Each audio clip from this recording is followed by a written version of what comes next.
How did they ever come up with that signal for people in showbiz? Which also means.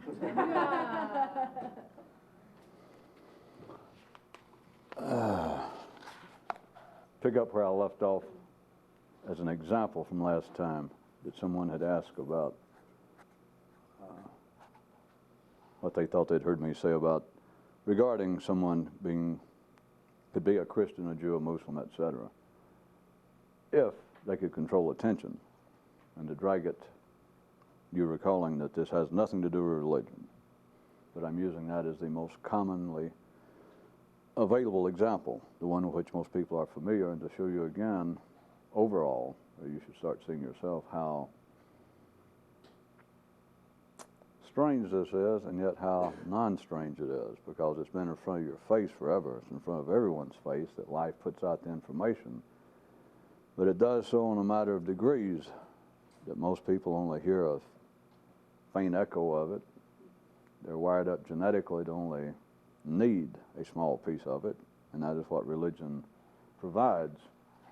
But to use that as an example, and I'm getting to attention and something more specific tonight, if you don't get me off the track again. That's right, blame it on them. Why not? From anybody's view, it would be admirable to be a real blank, Christian, Jew, Buddhist, because they're all based on the same thing. It's to be supremely civilized, besides whatever else they make out of it. But to take all religion as being the ability to, you can wrap it up, the ability to be civilized, but to give you a little more specific example, the ability to turn the other cheek.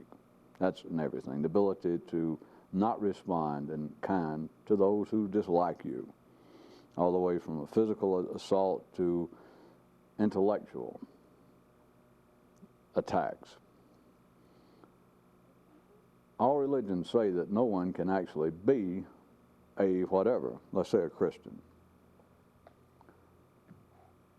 The head of the Christian church, any reasonable practitioner of the institution of whatever sect, will say that you cannot be a true Christian, because to be a true Christian you'd have to be Christ-like, and they have turned the whole thing, of course, into a foreign intrigue that this supposedly represents not a change in consciousness as what it originally intended, which is beside the point, but I keep pointing out to you that there was a common origin to all of it, and it's simply life trying to expand everyone.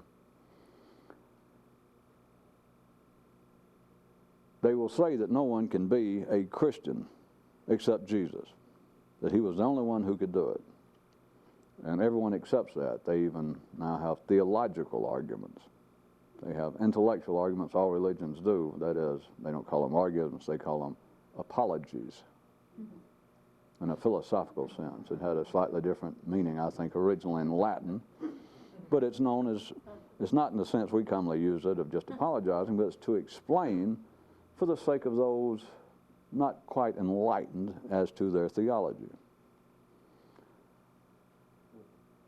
Everyone accepts the fact in the Christian church, and it's true everywhere else, that you cannot be Christ-like, that no one can do it. And no one has to tell you that. If you applied yourself and attempted to do it, you find out that you cannot. Forget the 10 Commandments. You can take all the commandments of all the religions and just say, don't take that which is not yours. That's the 10 Commandments. That's the commandments of everybody. But let's take the one, love thy neighbor as thyself. Love those who despise you. It all has to do with the flow of electrical, chemical energy in the human nervous system. But they have now made it verbal, as they must, and no one had to tell you if you attempted to pursue Christianity, let's say, that you decided that was the way to actually realize your greater potential. So you attempt to be a Christian. And you even hear the original 10 Commandments, or you hear the golden rule, that you would be a Christian, or the goal of the Christian would be to love thy neighbor, thy fellow man, as thyself. And not improperly, when you heard that, it should give you a kind of nervous system tingle. especially someone who was wired up to potentially be mystically inclined. They hear it the first time. It's, most of you grew up around some religion, Christianity or Judaism, so much so that it's now habitual, and you don't recall the original tingle, which is one reason people attempt to change religions, convert to a new one. But at any rate, sometime in the past, you and many other people would have heard the idea of being a Christian would be something extraordinary, and you go, yeah, that's what I'm after. And it really amounts to, if you could treat everyone the same. If you could not respond, if you would not bring the complete mechanical circuitry, if you would not bridge it from the planet Earth up your legs into somebody else's legs, into somebody else's mind, if you could break that kind of cycle, something extraordinary would happen to you. You would not be an ordinary person. You go, yeah, okay. And they describe it as love those who despise you. You go, okay. And you try it, and guess what?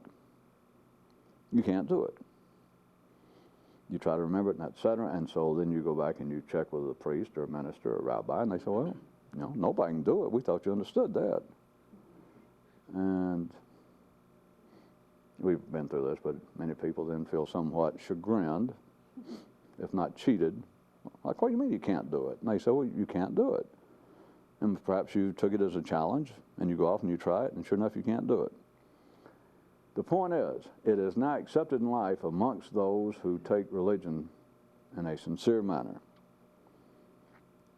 And even those who might look at it from an academic perspective. Let us say those who try and study the psychological ramifications or the psychological implications and basis of religion, who may not be religious themselves, they all agree that what high goals it is in all religions is surely a standard to which we should all aspire. Even an atheist will say that nowadays, an educated atheist, a humanist. But they will all agree, if they hear it said that the church, whatever church they're investigating, or they hear someone say, well, you cannot be a Christian, of course. All you can do is aspire to it. All you can do is have faith and do your best. Of course, that's being ordinary. You don't have to be religious. Being ordinary is your mother, the head wolf, somebody, the cop, pulls you over and go, your tag's expired. And you've got some whiny excuse, and maybe he's in a good mood or he's late, and he goes, well, all right, but try and do better. And you think, oh, God, I will. Oh, Jesus, boy, I'll do it. I'll get my tag to him. Oh, yeah. That is the nature of being ordinary. It's always, I'm going to try to do better when you're called up short on it. Remember the opening salvo here that I was trying to get you to see is how strange this sort of thing at first sounds to people. And for many people, the rest of their life, it sounds strange. How foreign it sounds. And it's not foreign at all. That's not the problem. It's not strange at all. It's man's natural state. But not in anything resembling a direct, blunt form of it.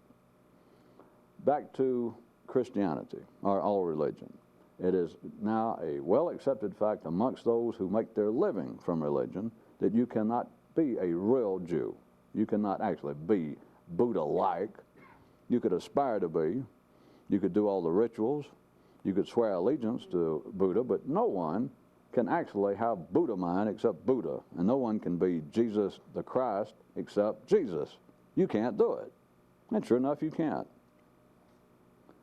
That's not true. Anybody could do it. What's lacking? Why cannot a man, if the one commandment's too blunt, take in the 10 commandments? And people say, well, you just can't do it. I mean, sometimes maybe you can overcome one of them, the temptation to be greedy, and then another time you'll turn right around, maybe the one that says, thou shalt not steal. And sure enough, yesterday I was trying to think about the commandments and how to be a better person and try and be more Christ-like, be more human, just be more godly. And sure enough, I found a $20 bill laying next to a car door, and a woman had just closed the door, and she didn't notice it. And I refrained from it for whatever reason. I won't make a cheap joke.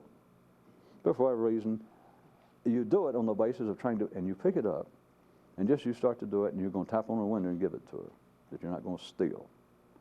And by the time you do, somebody goes by in the parking lot walking past it and bumps you, and they say, watch it, chump. Now you're trying to do this, and you turn around, no matter what you say, whether you say anything or not, as I think the New Testament also says, in your little mind, you gave the man a fish sandwich, or you said something extremely unpleasant to him. There it is. I mean, we're not playing irony. We're not picking on people. But you understand, it seems as though people say, well, sometimes I can do it a little, but nobody can actually do it. That's a lie. You know what's missing? Now, they will try, and I'm sure that you have, whether you took the Ten Commandments as the basis of your religious apologists-ness, that some things are just not possible. It's just part of human nature to be greedy. It's part of human nature to want to steal. It's part of human nature to want to retaliate. It's part of human nature to be lustful, to try, when you're in the bloom of your horny youth, to try and screw somebody else's neighbor, his neighbor's wife, I mean. That all of this is natural. That is just part of the overall explanation as to why you cannot be a Christian or a Jew. It is not true. Every one of the commandments, if you set a man down for a second, someone who claimed to be sincerely attempting to pursue a religion, and you set him down and you said, describe to me a situation in which you could resist, and pick out one of the Ten Commandments. Is it every time that you felt anger, have you tried to kill somebody? To pick out one. They go, well, no. Well, every time that you've seen money laying around, every time that you've been in a store and no one was looking, you could have shoplifted. You could have broken the commandment regarding theft. Can you not refrain from doing that? And they go, yes. And can you not refrain? Have you not ever had somebody bump into you or push you or look at you at a restaurant and you thought, well, who the hell are you? And that you sort of caught yourself and thought, well, I shouldn't do that. I'm trying to be a Christian. I'm trying to be a better person. Now, I shouldn't do it. Now go, yeah. And so you say, well, what's the problem? Now, assuming that they carried along that far, and assuming you did, what is the problem? I can put it to you quite simply.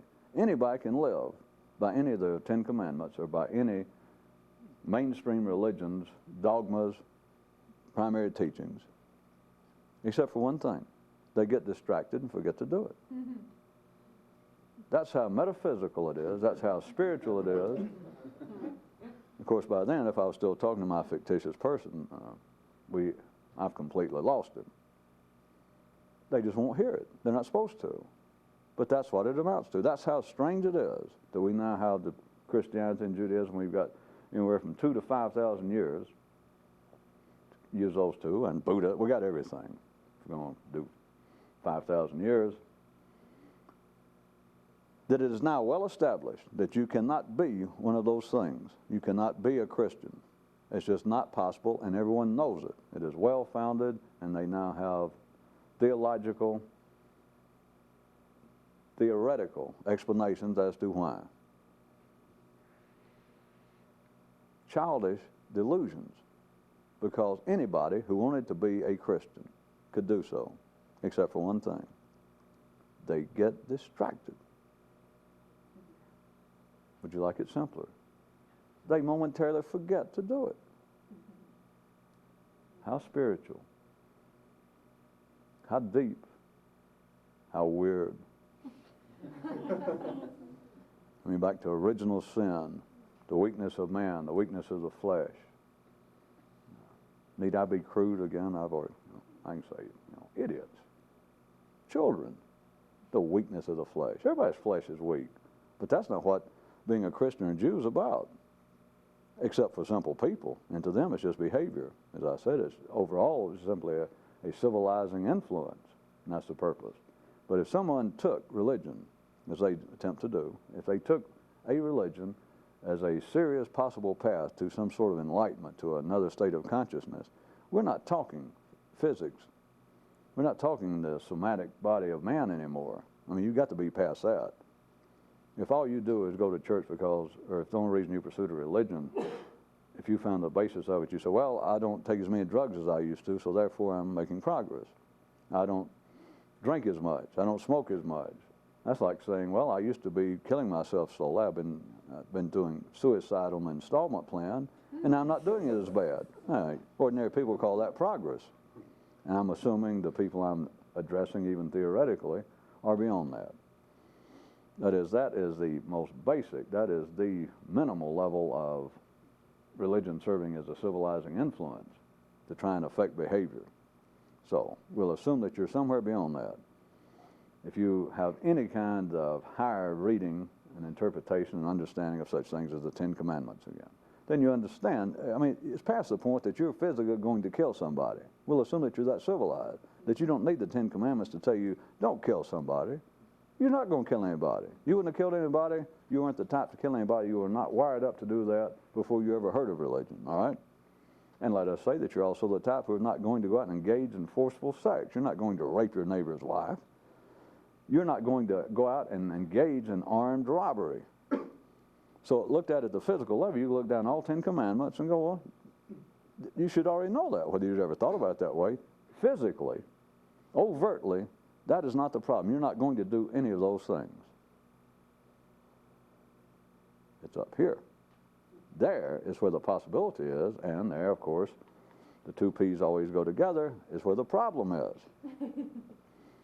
Because once you have any understanding, once you can see, in a sense, into the past, because what you're doing is seeing the original model of religion, that you can look past all the Jesuses and Buddhas and all the stories, and you can look back genetically. I don't mean in history books, but you begin to feel it yourself, that you know things that you've got no idea why you know. You just know. It's in the genetic web of humanity. But at any rate, you know that the original of it and the continuing purpose, if you had nothing else to go by, that you could take a religion, but if you could look past what it is now, if you could look back to the origins, not in history books, you got to be able to do it inside of you, but if you could look back, then you would understand that the purpose was, and would still be, if there is one, if you were going to use it, is here. Not, well, I won't kill anybody anymore physically. That's not it. To someone attempting to have the enlightenment experience, to awaken consciousness, to liberate the mind, their problem is you're killing people in your mind. And even that is a simplistic description. I'm going to try to unsimplify it for you before tonight's over. That is, make it even more confusing unless you can see. Well, the obvious is always confusing. I mean, you've had years of not seeing it, and so when you hear it, I know, it's just, well, why don't you get to the point? That's when you know, why don't you get to the point? Well, which one? Well, whatever the point is.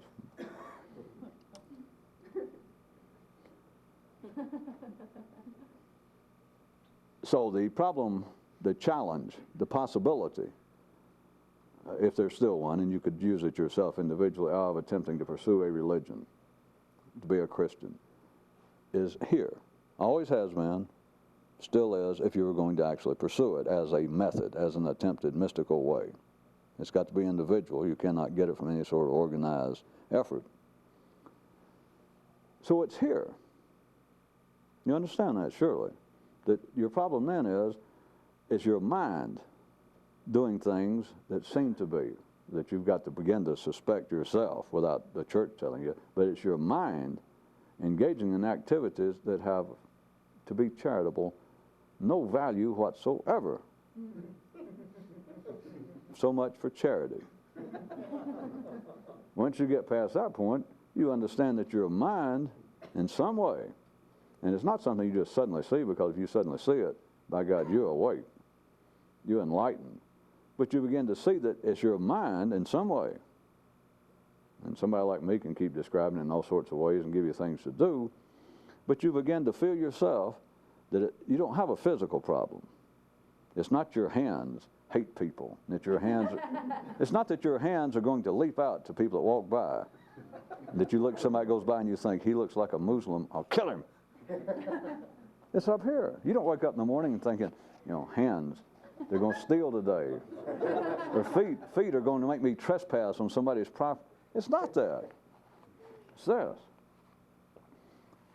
Now back to, I want you to understand that. And you could even, the reason I bring out these examples, Surely you're catching on by now. When I say I could even get an ordinary man who claimed to be a Christian to follow some of this. Do you by now understand I bring up such as this? I'm not saying that I could go do it. That's not even the point. What I'm trying to get you to see is what I'm saying in regard to what your normal nervous system and your mind normally thinks. I'm using you to say I could get an ordinary person. You're supposed to be doing all this in your head. It's got nothing to do with me talking to some ordinary Christian. But I'm showing you the two positions of how strange this sounds to your ordinary mind. Having cleared that up, here we go. I could take an ordinary person even and say, would you agree, somebody claiming to be a Christian, attempting to be, and I say, would you agree that a large part of it has got to be somewhere in your head? They probably wouldn't like that, but Jesus said somewhere, they quote him as that somebody asked about lust or one of the commandments, or murder, and he said, well, I've never murdered anybody, and he said, something to the effect that, well, have you ever hated somebody in your heart? I think it's their translation from the Greek, but there's a mind. And the guy went, well, yeah, we all have. And he said, well, you might as well have killed him. Simple people love that. Those kind, not just that one. They love those kind of parables of taking what was originally a higher level myth and bring it down to a simple level. To say, well, you might as well have killed him outright. Simple people love that. At first you might think, well, they shouldn't. It should be backwards. No, no, no. They love that because then simple people go, well, I'm doing better because I have not actually killed somebody. So you've got to get above the behavioral level for it to make any sense, at least the way I'm describing it is what I mean. For it to begin to make any sense. What he said was, if you let your mind run on like that, it doesn't matter what commandment we're talking about, and it doesn't matter whether you come and light candles, whether you're circumcised, whether you don't eat pork, whether you stay on your head, whether you meditate. If your mind's still running around completely out of control, and the guy went, yeah, but I've never actually eaten a real pork chop. I've never actually killed somebody. And by then, I'll give you my own history. Jesus went, Jesus, what stupid questions. Of course, there he is stealing my material again, stupid. And he walked off. He realized I'm wasting my time. Because it does not, to the ordinary, it almost makes sense. If you tell an ordinary person attempting to be a Christian, that if they say, well, I've lived by all the commandments. And by the way, those of you that answered, there's stories such as that in all religions, based on the founder that somebody finally comes up and says, hey, I have fulfilled the primary duties of being a Muslim, but something's still missing. What else can I do? And Muhammad, Buddha, Moses, Abraham, somebody, they will always, Zoroaster. I always hate to leave him out. But somebody always goes to him and says, well, I have tried to live by the letter of the law. That is, I have tried to change my behavior to such and such. And thus far, since I've actually joined the church, since I've proclaimed myself a Christian, I have killed no one. And I have not stolen my neighbor's ox. And I have not tried to rape my neighbor's wife. How am I doing? I didn't mean as a joke. The guy was saying, well, I've done that, but I'm still not a Christian. That is, my consciousness, I'm not awake. I'm not enlightened. And Jesus, Buddha, and the rest of them, he turned around to the guy and he says, all right, so you hadn't killed anybody? No, I hadn't killed. Do you hate people in your mind? Which is kind of a dirty question to turn around and ask somebody, because everybody does. And the guy went, well, but I hadn't killed anybody, actually. And he said, hey, it's the same thing. To an ordinary person, it's not. To a simple person, it is absolutely not the same thing, because to them, it is explication. To say, well, it's the same thing. They go, well, it's not the same thing, because they do not arrest you. Another family will not seek vengeance. They will not try you and put you away for killing somebody in your mind. It might not be a nice thing to think about, but they won't do it. And they probably wandered off thinking, well, that's that guy that talks in metaphors anyway. What the hell does that mean? It meant just what it said. If the person was actually trying to be a Christian, that is, if they were actually attempting to enter into a new state of consciousness, if they were indeed attempting to enter a rebirth, not just through being circumcised, not through having a bar mitzvah, not through being christened, not through going through the rituals of religion, but they attempt to actually become a new person, to become an adult, to become reborn here. Someplace you can. You can't be reborn physically. Cutting off skin off a man's touchy parts. Throwing a party for him, sprinkling water on him. It's not going to do you any good, you know that. Now, for ordinary people, probably all of your families and friends, there's nothing wrong It is a civilizing influence, but it does not lead, as you may have noted, and you who try, it does not lead to enlightenment. Sorry. But notice what it gives when they hear the kinds of stories that, well, when they say, well, we've done all this. Now, this is not ordinary people. We're back to song about the kid or somebody came up to a Jesus or a Buddha and said, well, I've done all that. And they give them a look like, but I'm still waiting. And so we'll assume that Jesus understood that the guy thought he might be a mystic. He thought he might actually experience a rebirth, that he might actually do something. So he said, he pointed out to him, he said, all right, now you've done all the commandments, or you hadn't killed anybody. Since that was the one I think the kid was proud of, maybe that was the only one he could refrain from doing. But anyway, he said, hey, 1 out of 10. He said, I have never killed anybody. And Jesus says, how about, have you hated people in your mind? And you can imagine, and if the kid was still being sincere at all, he just had to look at him like, what kind of question is that? Everybody has. Jesus knew it. He knew it. And he said, well, then don't be taking credit. You might as well have done it. And we'll assume that was in the conversation. But think about it. What does it say? In ordinary people, as I said, that is sort of I don't mean in a pejorative sense, that is their release, that is their excuse of all religions, because no one pursuing a religion can live up to it. And so they all have to have an excuse, an explanation. I don't mean that as an attack. They have to have the explanation that, well, no one can actually be a Christian but Jesus, and he's done for, he's gone. Nobody can be Buddha except Buddha. No one was a true Muslim, a true servant of God except Muhammad. God bless him, and all we can do is try. That's all we can do. Then you had somebody like Jesus. They said, well, I hadn't killed him. He said, yeah, but in your mind. He went, oh, yeah. He said, well, it's the same thing. In the conversation with ordinary people. Because what can you do with that? They just wander off and go, well, it was some kind of parable. At least I didn't do it physically, and that's the only thing that counts in life. I don't understand the rest of it. I don't know what he meant. I mean, sure, I have thoughts like that. What did it say? Why cannot people be, and I keep picking out religion, if you understood it, I could say, how come somebody can't be a real, I better stick with religion. You'd think it was a joke. I was going to pick out something more secular. But anything that's a civilizing influence, no one can do it, they say. But let's go back to the ones that seem to be supernatural.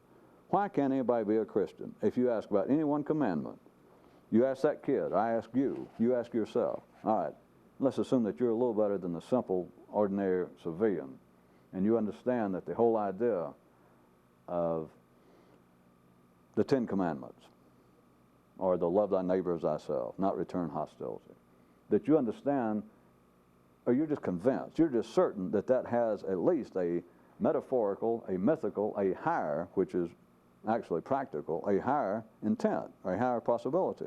That it is not just a message of don't go around hitting people in the nose and killing them or beating them up just because you don't like what they said. We'll assume that you're not going to do that, that that's not your problem, and assume that somewhere you have picked up the idea that there's something else there.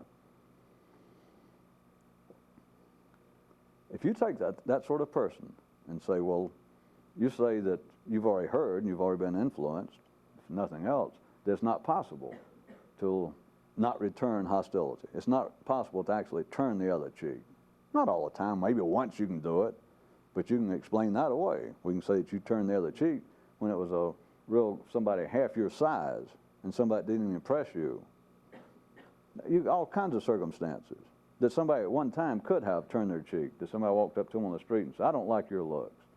And just because of the wiring system of man the animal, that you turned around, it was like a real pitiful wolf, and that maybe you're just halfway up the hierarchy of your local wolf pack, and who knows what, I'm just having to make this up. It could have been the temperature, the particular humidity that day, how much you had to eat, that a guy just suddenly says, I don't like your looks. There's no explaining this. I can explain it, but there's no explaining it to it sequentially, linearly, that for some reason you can suddenly, temporarily, momentarily be a Christian. That you can go, and walk off. But that's not being a Christian. That's not turning the other cheek, because you know that that is an anomaly if you could do it once. The whole idea of being a Christian, when they say that you can't be a Christian or a Jew, is that you cannot consistently do that. I mean, it's silly to talk about it. And you go, that's true. It's not silly to talk about it. Because at any particular moment, you could do it. It requires one thing, that you hold your attention to it. That's it. And you can almost, there's no point to this, but remember, when I'm talking about me and someone else, I'm talking about you inside your nervous system and hearing this, that I could take an ordinary person that says they're trying to be a Christian, and if I could grab them by the back of the head somewhere and say, listen to me, under some condition, under any condition you can imagine, now we're not talking about physical assault now, you understand, we're past that. If I grab the guy and I say, listen to me, you say that it's not possible to consistently turn the other cheek, that would make you a Christian, by and large. That would make you religious under any context. And he goes, all right, yeah. And you're saying that you cannot do it continually. That is, you cannot be a Christian or Jew. And he goes, no, nobody can. And I say, well, can you think of any circumstance, just one circumstance, right this second, anything that's ever happened to you, which is the only thing that you can foresee, the only way you can picture the future is just some amalgamation of what's happened. Can you think of any circumstance, this side of physical assault, to where somebody could insult you, somebody could spew anger and insult to you?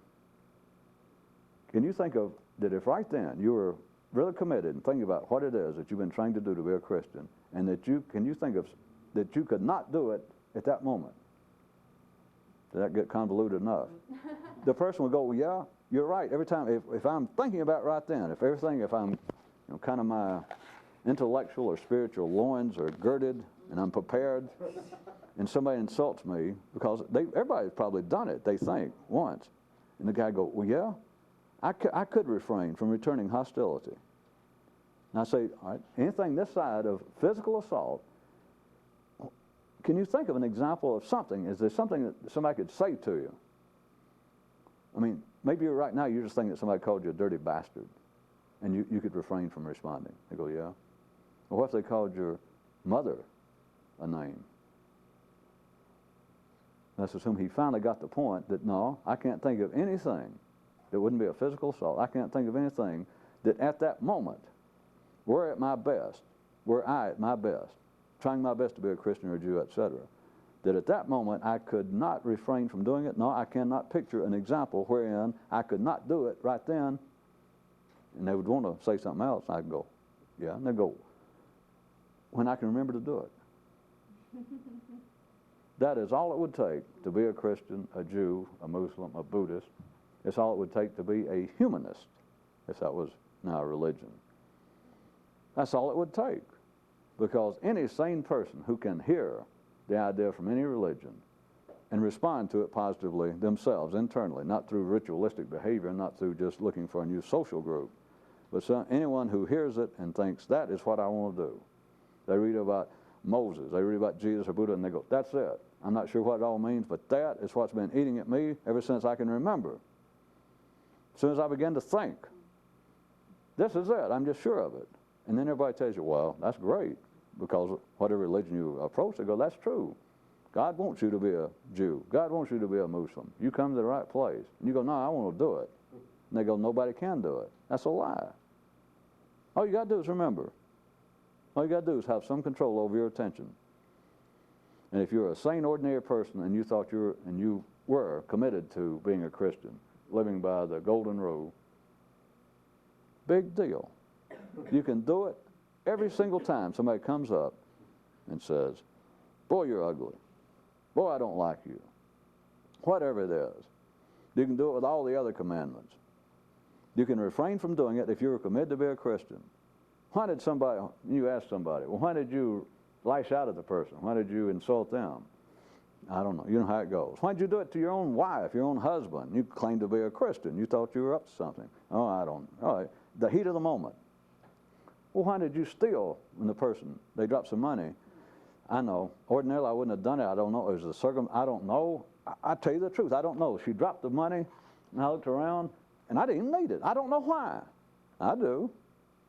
Again, remember, we're assuming that the person says that they're committed to trying to be a Christian, trying to be more conscious, trying to be a better person, whatever they call it. And they will tell you the truth inadvertently. And I say, well, you didn't need the money. No, I didn't. Why'd you do it? I don't know. Of course, that leads right into, God, I feel guilty, which lets everybody off the hook. Oh, boy, I feel rotten. Well, it lets everybody off the hook except the mystic. A mystic carries on his own meat hook. You hang yourself up to dry and bleed without anyone knowing it, with no apologies, because there is nobody to apologize to, except the great God of stupidity. And for those of you who were religious, I'll tell you right now, he's already died for your sins. Which is, I knew you'd like that, but it's a lie. He lives for your sins. He looks at them kind of like, the best I can make of it, like Oreo crackers. There you have it if you followed all that. What seems to be, to people who take religion seriously, not just publicly, but those who believe that there is something embedded in religion, that if they could actually live by the tenets of a particular religion, and you can move it into areas of the apparently mystical cells within religions, that if the Sufis, the Zens, the Christian or Jewish mystics, if you picked out some little sect, some little school, and they say, well, here's the 1 or 2 rules we have, or whatever it is, and you would look at it, and you'd, if you had any intelligence at all, you'd realize all this is the 10 Commandments, or 2 of the 10 Commandments, kind of rehashed. They might have predated it, that doesn't matter, but it always amounts to the same thing. As I said, I can tell you what it is. All of the religious things is, do not take that which is not yours. All you got to do is see it, that's the 10 Commandments, because it also has to do with plagiarism, in a sense that you don't know what I mean yet. It's thinking other people's thoughts. It's accepting the collective consciousness of man and thinking that's you. That is the ultimate theft, which is a nice way, whoever wrote the 10 Commandments, that's the ultimate stupidity. That is the ultimate gradual, suicidal way to live. That you keep taking what other people have thought and you take it as being yourself, or you take it to be of some importance. You take the people in religion who have attempted to follow it, they take, it's nobody's fault. I don't mean the church blamed it because everybody's dancing together at the collective level. But they find, when they realize, well, I can't seem to do this, and they ask somebody, a religious person, one of the figures of their religion, what am I doing wrong? I can't do this. I cannot resist evil. I cannot resist temptation. I cannot turn the other cheek. What am I doing wrong? And they go, oh, no, you're not doing anything wrong. It's just nobody can do it. And you think, well, you know, ordinary people, they go, well, it sounds pretty good. I want to repeat again to show you how close all this is. Besides the strangeness, it'll get stranger and stranger, but it is just as unstrange as hell. Now, all of you, surely, at least theoretically, are aware of what I've laid out thus far, that all religions say they would consider it withal blasphemy if you stood up in a church and said, by the way, I grew up here, and they all go, yeah, and all of you always said that nobody could actually reach the Jesus. Nobody could actually be a Christian. They went, yeah, and you went, I've made it. You know you're bad news. They're going to call somebody. They're going to put you out. Because it is an accepted reality that you cannot do it. Accepted. The Pope will tell you, the head of all religions, if they all had a Pope, they go, no, nobody can do it. All you can do is try. That's not true. If you could control your attention at every second, or whenever it popped up, you're not confronted with greed and temptation every moment. So you don't even have to do it actually every moment. I shouldn't lie to you. If you get that good, you do have to do it every moment. Well, you'll know why. Because it's you. And you take your own meat hook and you grab you and you keep pulling yourself up and up. Because the more you can do it. So you don't know what. I know some of you think that you've been addicted to stuff. And there's some good stuff in life physically to be addicted to. But that doesn't even come close. Once you've got to where you can do some of this a little bit, it's hell.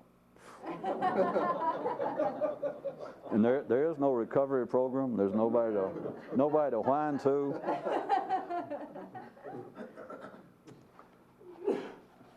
But look, that it's considered as just part of our human reality that you cannot be, well, they call Jesus and Muhammad and all that, they call a perfected man. And they say, well, no one is perfect. And nobody can defend themselves against that. Of course, if you defend yourself against it, it's obvious already that you're not a perfected man. It's obvious that you have no understanding of life. You wouldn't defend yourself. But back to something that may sound a little more palatable.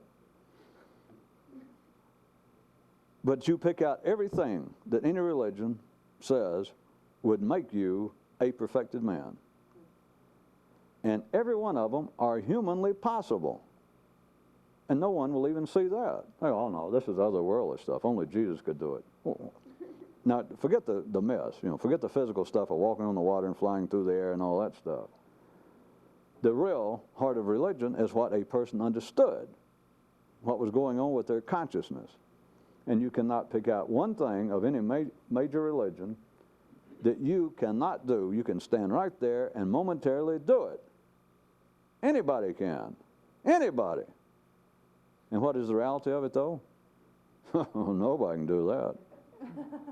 That's just unadulterated bullshit. They can do it. All you got to do is stand right there and go, all right, now try it right now. I'm going to turn to you and say, you goddamn idiot. But now I want you to try. I want you to try. Just hold your attention. And, I mean, what difference if I call you a goddamn idiot? And you go, okay, because again, as we're assuming that you had some background for this, that you were trying to be a Christian or trying to be more conscious, trying to be more humane. And I go, here it comes. Now, right now, can you do it?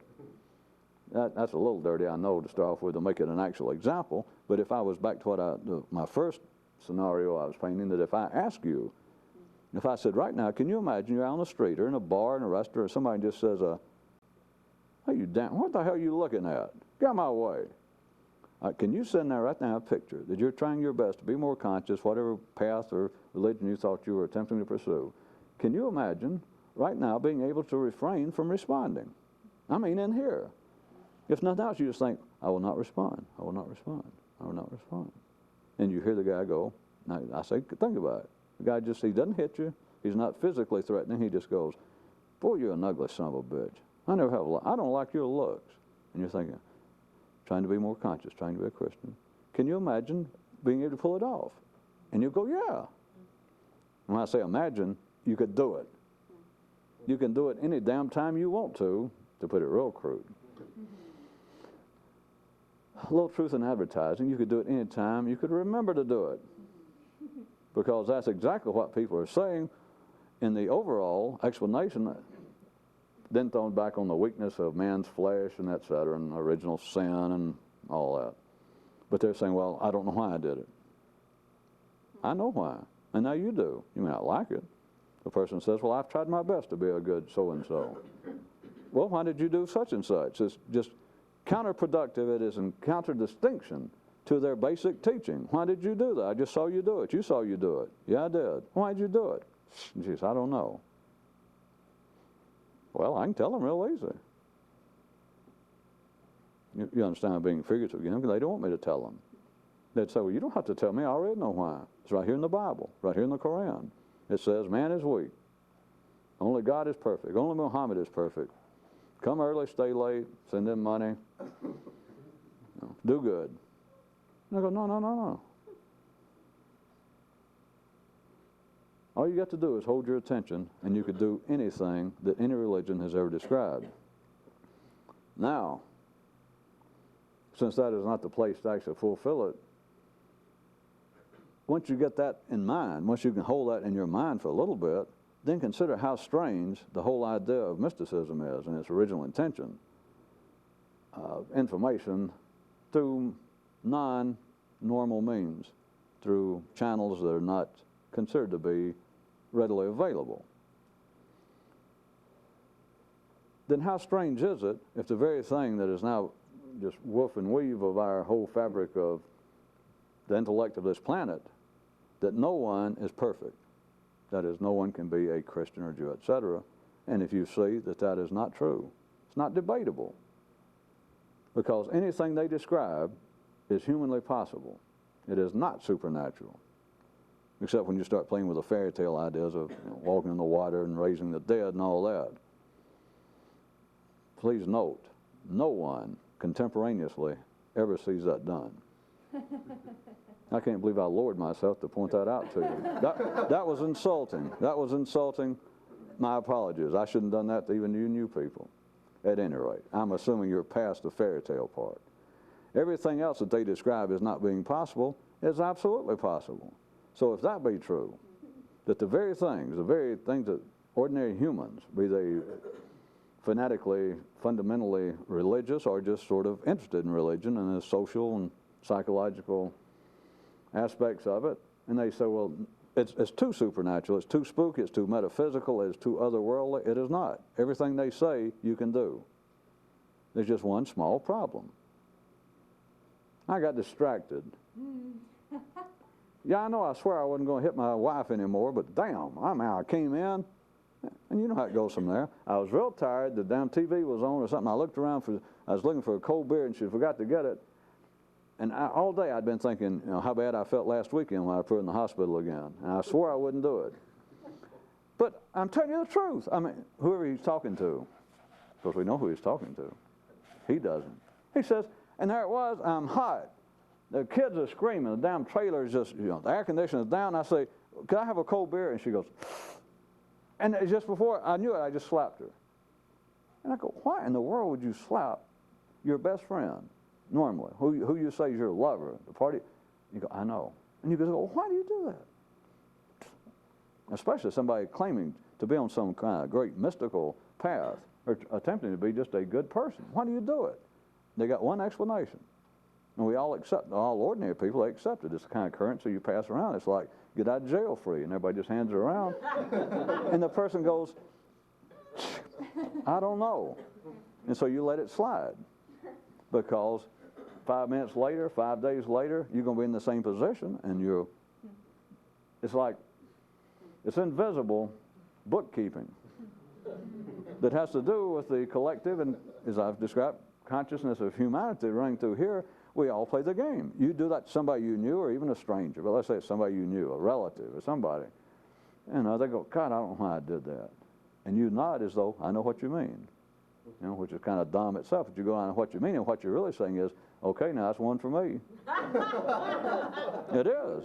This is not psychological. I know it sounds that way, and it's not some kind of flaw in humanity, but it is back to the fact that ordinary people are not wired up to simply look at life and to see what the hell is going on, because that is very close to enlightenment. Don't want to say more. Don't want to run it. But some you say, why did you do that? You said that your own wife, the person that you love, that you cherish. I know. I don't know why. I do. We all know why. Assuming he didn't want to. He says he didn't want to. Are we going to take a little test? Well, I'll put our heads on our desk, and then we'll take a little test. Everybody says, I don't know why. All the way from that to somebody, a mass murderer, a serial rapist, an embezzler that steals all the money from old folks' home. Just think of the most despicable thing, and they catch the guy. Assuming again that more or less he was middle class, middle of the road of humanity to start with, and they catch him. And a judge, a reporter, his mother, somebody says, why did you do this? They go, I don't know. And we accept it. For years and years we accept on the basis of original sin and demonic possession and evil spirits. And now those that no longer find that to be all that nourishing, it's psychological explanations. I don't know why I did it. It's unbelievable I could do that to my own blood kin, to strangers. Whoever does, you're right, how could I do it? And we all assume, if we're not religious nowadays, well, you know damn well he was sexually abused. All we got to do is look into it. You know damn well his father wouldn't buy him a Corvette when he graduated from high school. There was something, because he says, I don't know why. I do know why. Everybody knows why.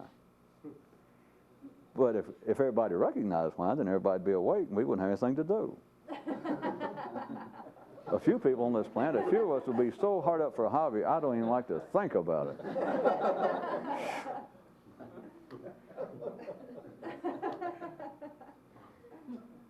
So consider, if you followed all this, that by any other report, by any other way you had ever thought about it, even if you gave it no deep analytical consideration, you accepted the fact that no one can actually be a blank, a Christian or a Jew. If you'd ever thought about it that way, or the churches even say it, the religions say, well, nobody can do it. Only Jesus was perfect, etc. Pick out anything that any religion teaches, pick out anything that any mystical, I hate to bring this in, but to show you that it does expand a little, but we're still dealing with good intentions, not the, at any rate. You forgot anything that they say, anything that you've already agreed, well, I can't do it. Or the one that Jesus supposedly put on the kid. He says, well, hey, if you still hate people in your heart, in your head, then the rest of it's just kind of a waste of time. You know, sorry, kid. And the kid was all proud. I've lived by the law. I've done everything. Now, I'd never killed anybody. I don't even fight anymore. He said, how about up here? I went, well, sure. He said, well, you hadn't accomplished anything. That's kind of a bummer. Kind of a disappointment. Either that, or if he'd been the right kind of kid and we moved the story from a Jewish context over to China and make it a Zen story, the kid should have gone, ha! But that's the way it goes. When you see that the very things that are accepted as to be so far removed from reality, that is to be a good Christian, to actually be reborn, or to be a Jew, you understand? That is accepted, whether you are religious or not, but it is accepted that it is otherworldly. It's not even, you've got to be blasphemous. You would be considered blasphemous and probably insane if you said, oh, I can do what Jesus did. I can do what Muhammad did. You understand that. That's why you laugh that they would throw you right out of the church or the synagogue or the mosque, that nobody can do that. And yet you pick out anything besides the fairy tale parts, raising the dead and etc. Pick out anything that Jesus was saying, all right, this whole thing about being a Christian, this whole thing about following my teaching, it wasn't known as Christianity. If you believe that, that's like people sitting around going, well, thank God World War I's over. Never mind. It has to do with the apparent linearity of history and human thought. You know. Jesus told the kid, if you're trying to actually do this, if you're taking what I've been talking about seriously, then forget about that you have lived physically by what I've taught. That you thought I said, don't hurt people, don't harm people. Or even I dug back up or reaffirmed the Ten Commandments. The kid said, yeah. And he says, well, just because you did that, if you hadn't changed up here, you hadn't done anything. It all sounds so otherworldly, so far removed from everyday reality. And yet, I can say I challenge you. I didn't pull out every example in the world, but you don't see anything if you do not see that you can take everything that any religion ever taught, and at any given time you look at it and go, yes, I could do that. Right this second, I could do that. I cannot think of any circumstance under which I could not do it if I would plan to do it, if I remember to do it right then. But I can do it right this second. Right this second, I can refrain from coveting my neighbor's ass or his cow. Those of you that thought I was still engaging in sexual innuendo. I can refrain from wanting to seek revenge on those who have harmed me right this second. And your mind can think. It's like right behind the door, you know, you can think of either the latest affront to which you've been subject by the Philistines of the world, or probably everybody has something that somebody did to you years ago in high school or somebody that you still replay.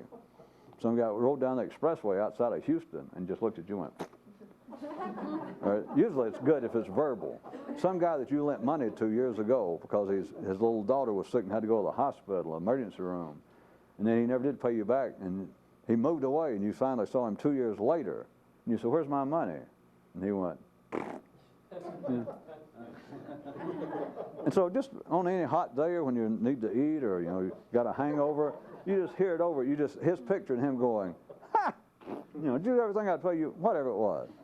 So you could think of that, and I could say, all right, can you imagine sitting there right now and not seeking revenge? And so you can, right then, you know, and I mentioned revenge. I said, can you think of an example of somebody, don't explain it, but just somebody who actually really mistreated you, somebody you trusted, somebody you helped, and you go, yeah, got it.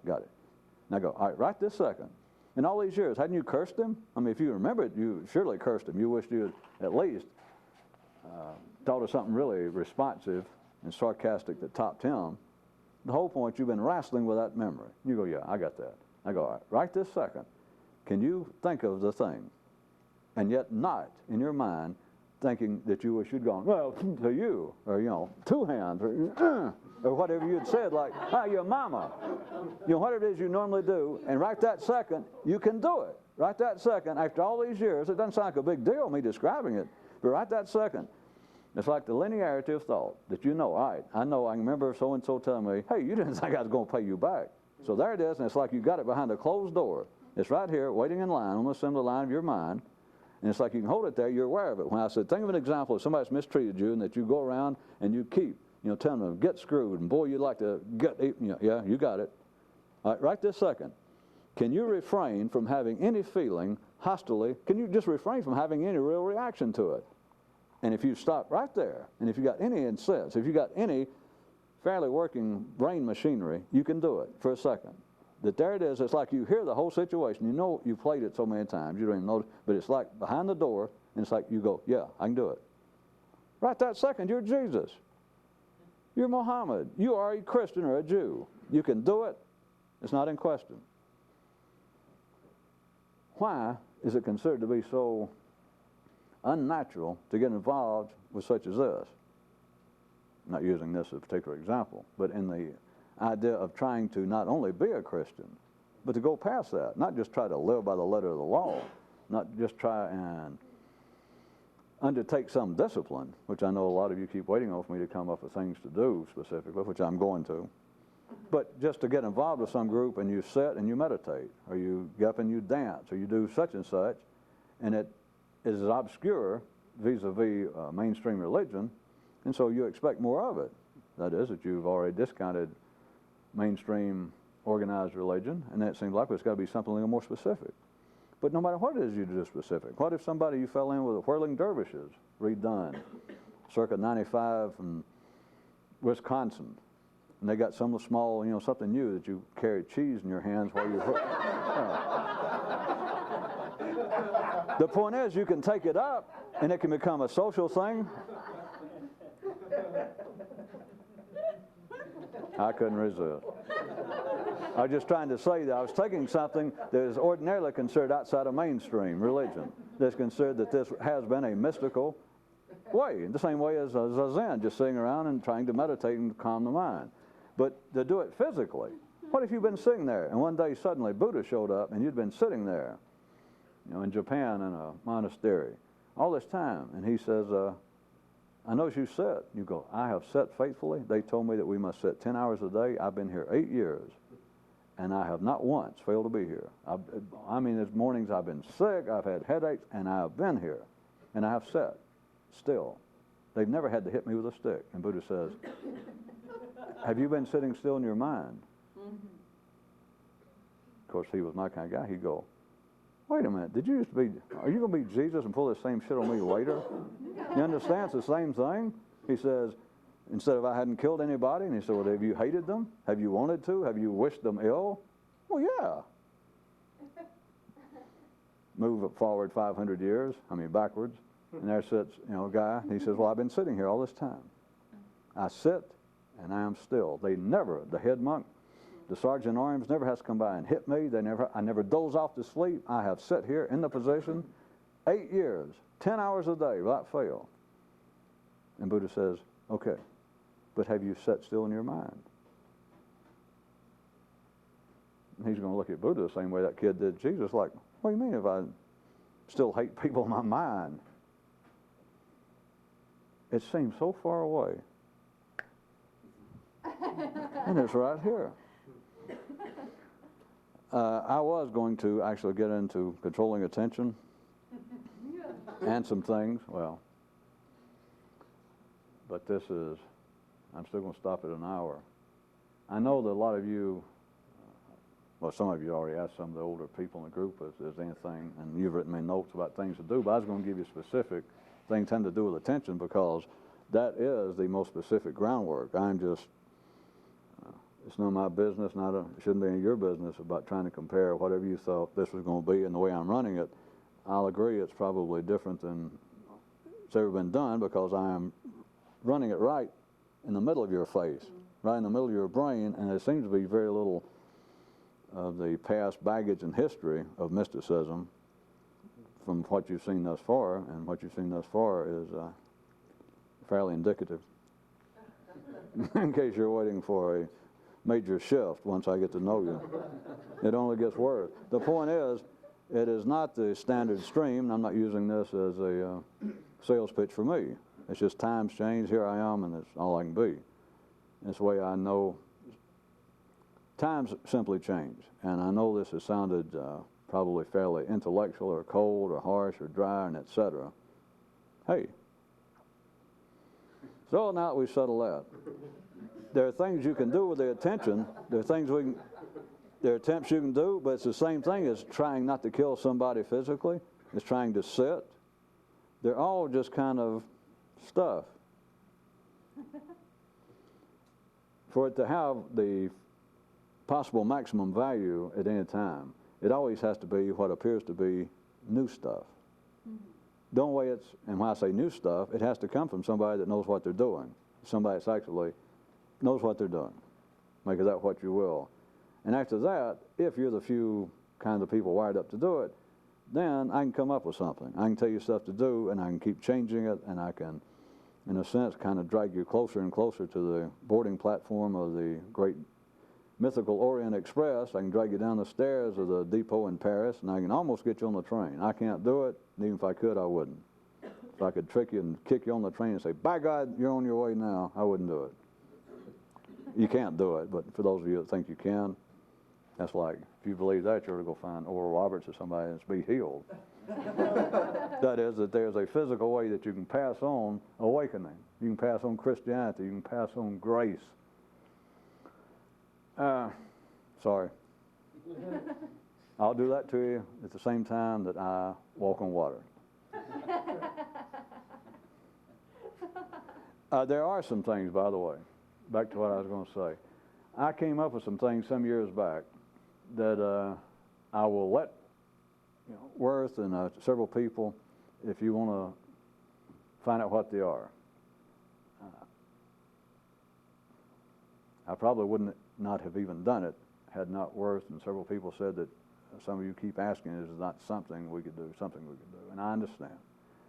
I came up, I'll tell you what it is to start with, and the reason I hesitate at all is because everything has an irresistible urge to become not only habit, but if you're involved in something like this, you would try to improve the name. You would raise it from habit to ritual. Habit. Some years back, I called them the numbers. None of this means anything. I won't tell you now. I made up some words, and I basically I made up some. They're going to appear to be if you're interested, and if they want to teach it to you, show it to you, we can. I'll let them set it up, and you don't have to. I'm not going. It's not any kind of demand. But it appears to be, I'm sure you'll think, kinds of yoga, a combination of yoga and stretching. And the only reason I'll give you something right now to think you're doing. And the real possible use of it is to do it in the morning. And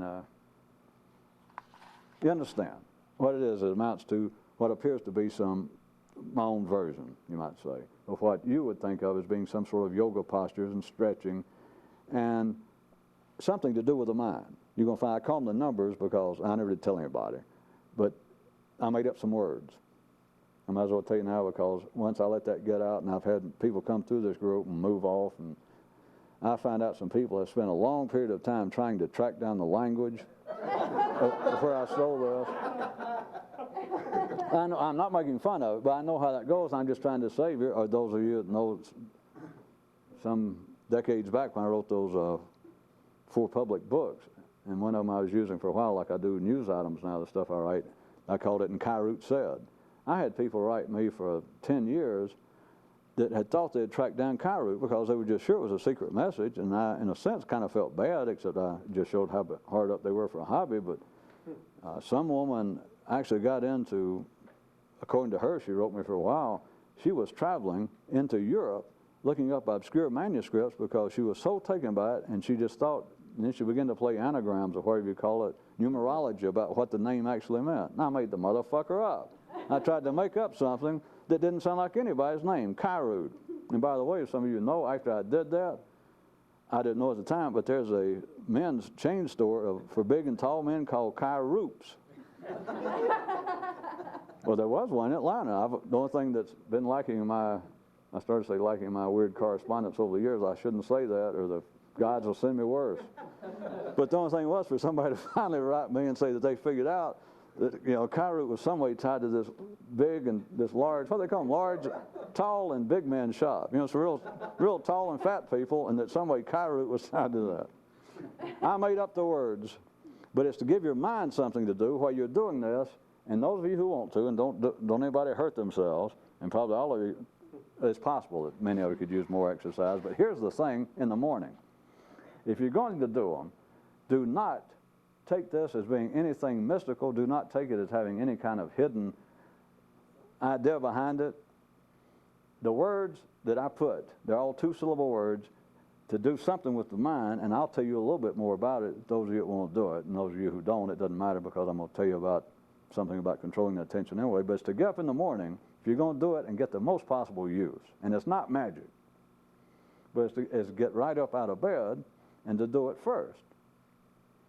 And it does something that will give you something to focus the mind on, and it will be, the rest of it has just been, for years and years, is witnessed by the Hatha Yoga, by those kind of exercises. It is refreshing.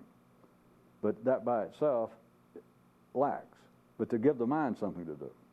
So if you want to, I'm going to let him, he can get some people and set up some night and show it to you. It's nothing astounding.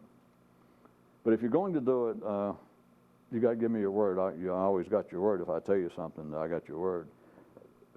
Don't look for anything mystical. There is no hidden message behind it. Don't go trying to find out the language I just made up. They're syllables. Of course, somebody, like I said, several people in the past already decided that it was some kind of offshoot of all kinds of stuff. They could just tell that they had somebody who was a linguist themselves, and that they decided that I in some way had stumbled across, and I can't remember the details, but they were just sure it was some sort of manuscripts that they had heard about that predated the contemporary Tibetan dialect. You know? The other thing is, if you're going to do it, or if you come down and let them show you, whenever you're going to set up, I got your word on something else. Don't talk about it. Don't tell anybody about it. Don't even tell each other. Don't talk about it. Did I speak English? Do not ever mention it as long as you live. Don't ever turn around to somebody. Don't let a stranger see you do it. Don't ever talk about it, which includes doing it in front of somebody. Of course, I wish you were my kind of kid talking to Jesus, and then you'd understand. Don't talk about it to yourself. Of course, me saying do it first thing in the morning, and about how it gives the mind something to do along with the body. It's refreshing, but here's what you should do.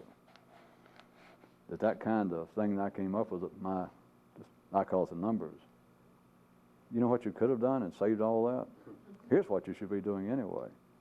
The first thing when you wake up in the morning, I'm talking about the very first thing, when your eyes open, is I'm talking about like that, is turn to your mind and go, what in the hell are you doing?